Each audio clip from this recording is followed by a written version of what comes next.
I was very, very honoured, frankly, to be at Mar-a-Lago to watch the results come through. I've been friends with Donald Trump for many, many years, and it was a stunning victory. Ladies and gentlemen, gather around because this is the interview we will dissect today.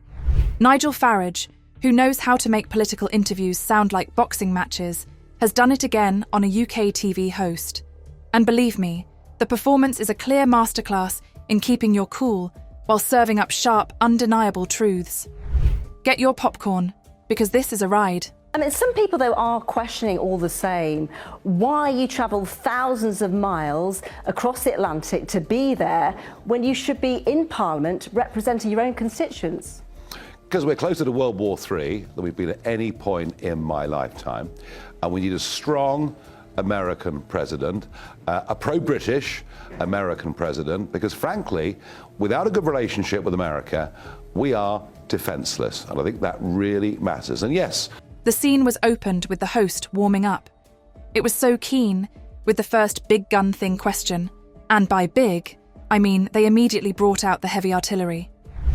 The host wants to know, for heaven's sake, what was Farage doing flying across the Atlantic just to hang out at Mar-a-Lago when he should be dealing with his UK constituents? A fair question, right? Well, Nigel's response was vintage Farage. Cool, collected, but with just the right tinge of unapologetic confidence. He doesn't miss a beat. He says World War III is just around the corner, no pressure at all, and therefore the UK needs to have strong ties with a pro-British American president. The framing suggests that skipping a few committee meetings here and there is practically heroic. And to be honest, it's true. When the stakes are that high, who's going to quibble about where he spends his Tuesdays? I mean, you talked about being on the verge of World War III. What are the things that you think are important to get the UK-US relations back on track? well, obviously there's a problem. It was diplomatic stupidity to send 100 Labour staffers to America to campaign for Kamala Harris. That really was a very dumb thing for the Labour Party to have done. We've also got the very disobliging comments that have been made by our Foreign Secretary about Donald Trump. The interview shifts to between US and UK relations, and immediately Nigel is at it again. He has some fiery ones. To send Labour Party workers across to campaign for Kamala Harris is simply diplomatic stupidity. Just think for a moment. 100 Labour staffers crossing the pond to help with US elections. What was the end game here? Teaching Americans how to make tea the British way. Nigel's disdain is palpable, and frankly, one can hardly see his point. The whole idea sounds like the plot of a sitcom that got cancelled halfway through its first season. And indeed, with the Mayor of London, Sadiq Khan, has been a 10-year feud. So things need to normalise and normalise quickly because... No Farage interview is complete without a good-natured insult directed at the worthy Sadiq Khan. Nigel has brought up his famous decade-long quarrel with Trump's London mayor. This is a classic Nigel, part statesman, part provocateur. He even fires a shot at the British Foreign Secretary for disobliging comments on Trump. Disobliging.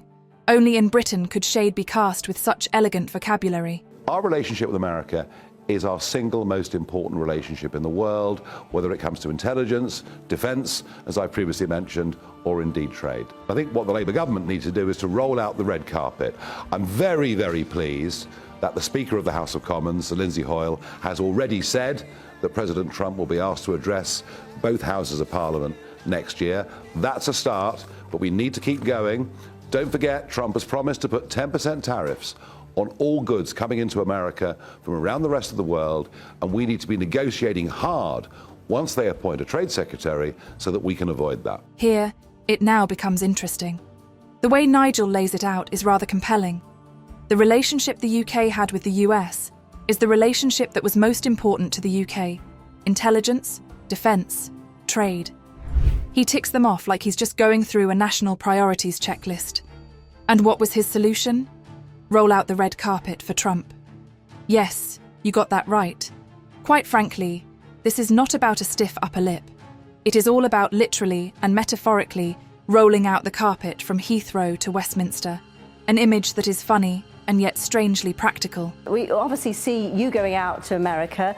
It's a second time now, isn't it? You went back when President Trump was shot. You went out then as well. I mean, it does seem like this is Nigel Farage's special relationship with Donald Trump. I mean, if you're able to bend his ear, I mean, tell us, has Labour been on the phone to you today? Are they asking for your help? Not today, no. Not today, no. I have had some conversations in the past, and I've made it very clear to senior Labour figures that if I can help smooth relations in any way, I will. The presenter tries to continue with Nigel's travel history to the US, implying that his special relationship with Trump might have more to do with intimacy than politics. It is a cheeky dig, and Nigel's having none of it. He brushes it off with a shrug and points out that he has been in touch with senior Labour figures and is up for working with anyone for the sake of Britain. The subtext: he's the adult in the room, willing to play nice while everyone else is squabbling.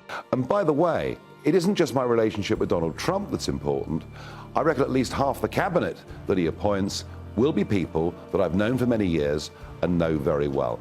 And I don't agree with anything the Labour government's doing, but our relationship in terms of trade, intelligence and defence, that is a matter of national interest. And if I can help with any of that, I will. Then drop the mic.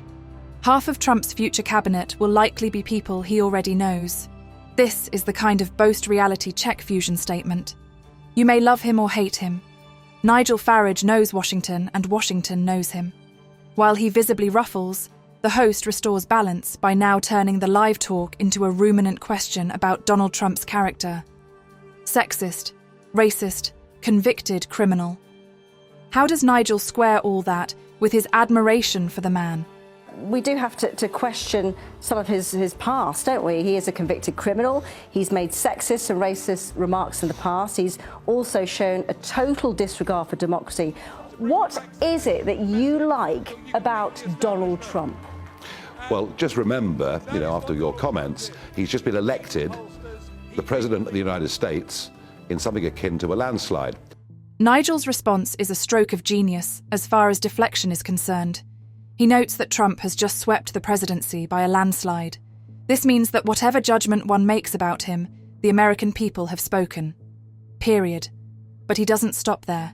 He goes on to acknowledge some of the achievements of Trump as he states: the Abraham Accords, a historic peace deal between Israel and Arab states, his gutsy stepping on North Korea's land, and probably most importantly, he didn't start any new wars when president.